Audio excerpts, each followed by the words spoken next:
Part 1. Seeds of Rebellion. The AeroGarden's harsh LED glow painted Marisol's wrinkled face in a sickly blue-white as she hunched over the hydroponic unit. Her gnarled fingers, joints swollen from years of soil work now lost to time, deftly plucked a single basil leaf. She brought it to her nose, inhaling deeply. Synthetic. Always synthetic, the readout on the garden flickered. Nutrient levels optimal. Growth cycle, 67% complete. Marisol sighed, shuffling across the cramped NeoTokyo micro-apartment. The windows, perpetually tinted against the neon assault outside, gave the illusion of twilight even at high noon. She approached an innocuous section of wall and pressed her palm against it.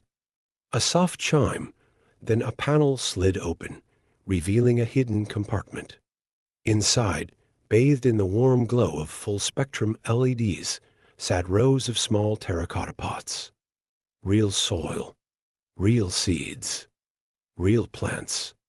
Contraband of the highest order in 208 for ... As Marisol tended to her secret garden, trimming and watering with a reverence bordering on the religious, the vidscreen in the main room droned on. Nutricorp announces record profits for the 83rd consecutive quarter. CEO Hiram Cho attributes success to the company's proprietary BlightGuard technology, which has eliminated crop failure worldwide. "We've solved world hunger," Cho declared in a statement. "Our synthetic foods provide perfect nutrition without the unpredictability of traditional agriculture." Marisol's lips curled into a sneer. She remembered the taste of a sun-warmed tomato, plucked fresh from the vine, the crunch of a crisp apple, the burst of flavor from a ripe strawberry. All lost to the relentless march of progress, a gentle knock at the door froze her in place. Heart racing, she quickly sealed the hidden compartment and shuffled to answer. "Miss Marisol?" A small voice called through the door. "It's me, Zen." "From next door?" "My AeroGarden's acting weird again. Can you take a look?" Marisol relaxed, but only slightly. She opened the door to reveal a young girl, no more than 10, with bright eyes and a mop of unruly black hair. In her arms, she cradled a malfunctioning hydroponic unit. "Of course, child," Marisol said, ushering Zen inside. "Let's see what's wrong with it this time. As Marisol bent over the AeroGarden, her mind raced. Marisol had grown fond of Zen over the past few months. The girl's frequent visits, ostensibly for AeroGarden troubles, had become a bright spot in Marisol's isolated life. But every interaction was a risk. One slip, one careless word, and her secret, the last real plants in NeoTokyo, perhaps the world would be exposed. But as she glanced at Zen's curious face, a spark of hope flickered in Marisol's chest. Perhaps, just perhaps, this child could be trusted with the truth. Perhaps she could pass on the knowledge of real food, real growth, before it was lost forever. It was a dangerous thought. But in a world of synthetic everything, danger was the only thing left that felt real. Part 2. Digital Fertilizer. Analog Growth. Zen's eyes darted around Marisol's apartment, drinking in the anachronistic decor. Actual books lined real wooden shelves. Framed photographs, not holograms, adorned the walls. And everywhere, plants. AeroGardens, of course, their sterile LED arrays a stark contrast to the cozy clutter, but also potted ferns and ivies that Zen assumed must be high-end synthetics. "Your place is so different," Zen said, her tone a mix of awe and confusion. Marisol chuckled, a dry sound like autumn leaves skittering across pavement. "Different is one word for it. Old-fashioned might be another." She tapped at the AeroGarden's control panel, frowning. "Looks like your unit's got a bug in its firmware. Probably pushed by Nutricorp to force an upgrade." Zen's shoulders slumped. "Mom's gonna be mad." We can't afford a new one right now. Marisol's arthritic fingers flew across the touchscreen with surprising dexterity. Now, don't you worry. I've got a few tricks up my sleeve when it comes to these things. As she worked, Marisol studied Zen from the corner of her eye. The girl's gaze kept drifting to a potted fern in the corner. There was a hunger in that look, a longing for something real in a world of artifice. You like plants, Zen? Marisol asked casually. Zen nodded enthusiastically. They're so cool. We learned about old-timey farming in history class. But teacher says real plants are too dangerous now. That's why we have AeroGardens and NutriCorp. Marisol's lips pressed into a thin line. Is that what they're teaching these days? She sighed, then made a decision that could change everything. Zen, can you keep a secret? The girl's eyes widened. She nodded solemnly. Marisol stood, joints creaking in protest, and shuffled to the hidden panel. She pressed her palm against it, heard the soft chime, watched Zen's expression shift from confusion to wonder as the secret garden was revealed. These, Marisol said, her voice barely above a whisper, are real. Zen's mouth fell open. She approached the hidden compartment as if in a trance, her small hand reaching out to touch a leaf, then pulling back at the last second. But how? Why? Marisol smiled, a gleam in her rheumy eyes. Because, child, some things are worth preserving. Some knowledge is too precious to let die. She plucked a cherry tomato from a vine, small and imperfect and gloriously real. Here, taste. Zen hesitated, then popped the tomato into her mouth. Her eyes went wide as the flavor exploded across her tongue. It's real, Marisol finished. That's what real food tastes like. Zen's eyes sparkled with a mixture of wonder and realization. In that moment, something shifted in her young mind. All the lessons about the dangers of real plants, the necessity of synthetic food, they paled in comparison to the burst of flavor on her tongue. Miss Marisol, she said solemnly, I want to learn everything. As Zen marveled at the revelation, Marisol's ancient flip phone buzzed. She kept the outdated device precisely because it wasn't connected to the modern networks. It made her communications harder to trace, a paranoia that had served her well. The screen displayed a message that made her blood run cold. Sweep incoming. NutriCorp enforcement. 1 hour. Marisol's heart raced. She had to move fast. But as she looked at Zen, still enraptured by the secret garden, a plan began to form. Zen, she said urgently, I need your help. We're going to save these plants, and I'm going to teach you everything I know. The future of real food now rested in the hands of a curious child and a rebellious old woman. The next hour would determine whether nature's last stand would survive or be crushed under the heel of NutriCorp's synthetic empire. Part 3. Cross-pollination. Marisol's gnarled hands shook as she pressed a data chip into Zen's palm. Everything's on here, she whispered. Growing techniques, seed storage, guerrilla gardening tactics. Memorize it, then destroy it. Zen nodded, wide-eyed, as she slipped the chip into a hidden pocket in her NeoTokyo public school uniform. The gray fabric was embedded with circuitry that would normally set off alarms if she tried to smuggle contraband.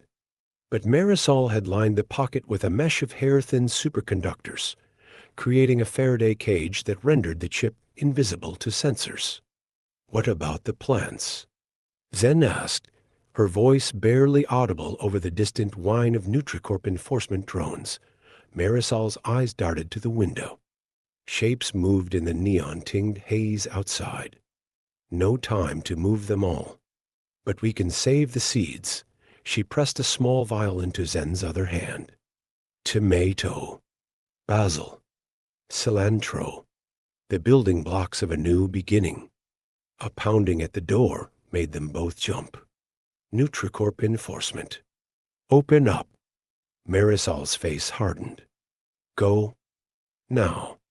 Through the maintenance shaft, she ushered Zen to a small panel near the floor, typically used for automated cleaning drones. It'll be tight, but you'll fit. Don't stop until you're 3 blocks away. Zen hesitated. But what about you? The old woman managed a smile. I've lived my life, child. Now it's your turn to keep the green dream alive. She leaned in close, her breath smelling of contraband mint leaves. Find others. There's a network. The data chip will guide you. The maintenance bots are on a fixed schedule, Marisol explained quickly. You'll have 7 minutes before the next one comes through. That's your window to get clear. Now go. As Zen scrambled into the maintenance shaft, Marisol stood tall, facing the door. She took a deep breath, savoring the scent of soil and green. Growing things one last time, the door burst open in a shower of splinters and circuitry. 3 Nutricorp enforcement officers stormed in, faces hidden behind mirrored visors, weapons drawn. Their leader, a woman with captain's stripes on her shoulder, barked out, Marisol Chavez. You are under arrest for violations of the Global Food Security Act. Surrender any contraband immediately. Marisol raised her hands slowly. I'm just an old woman, she said, her voice steady. What threat could I possibly be? The captain's visor slid back, revealing hard eyes and a face too young for her rank. You'd be surprised, Abuela. Our algos flagged your power consumption. No one uses this much juice for air gardens alone. She gestured to her subordinates. Tear this place apart. Find those plants. As the enforcers began their search, Marisol allowed herself a small, secret smile. Let them find the hidden compartment. Let them destroy her garden. The seeds of rebellion were already scattered to the wind. In the cramped darkness of the maintenance shaft, Zen clutched the precious vial of seeds to her chest. Tears streamed down her face, but her jaw was set with determination. She would not let Marisol's sacrifice be in vain. The future of real food now rested in her small, dirty hands. Part 4. Hybrid Vigor. The weeks following Marisol's arrest were a blur of fear, determination, and furtive action for Zen. She'd found unlikely allies. Lin, the data courier with a knack for staying off the grid, and a handful of others disillusioned with Nutricorp's stranglehold on the food supply. Together, they'd built something Marisol would have been proud of. 3 months later, in the depths of NeoTokyo's sprawling undercity, Zen crouched in a forgotten maintenance tunnel. 3 months later, in the depths of NeoTokyo's sprawling undercity, Zen crouched in a forgotten maintenance tunnel. The air was thick with the ozone stink of ancient circuitry and the earthy musk of illicit soil. Her fingers, once soft from a life of touchscreens and VR interfaces, were now calloused and stained with dirt. Before her, illuminated by the eerie glow of scavenged bioluminescent algae, a tiny seedling pushed its way through the soil. Zen's breath caught in her throat. A real tomato plant, growing against all odds in this concrete and silicon jungle.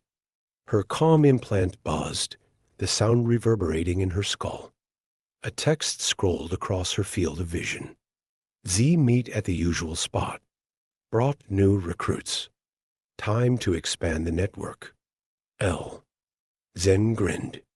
Lin, a gray market data courier, had become her partner in this green revolution. Together, they'd been slowly building a community of secret gardeners, each tending to their own hidden patches of contraband nature. As she made her way through the labyrinthine undercity, Zen's mind drifted to Marisol. The old woman's fate remained unknown.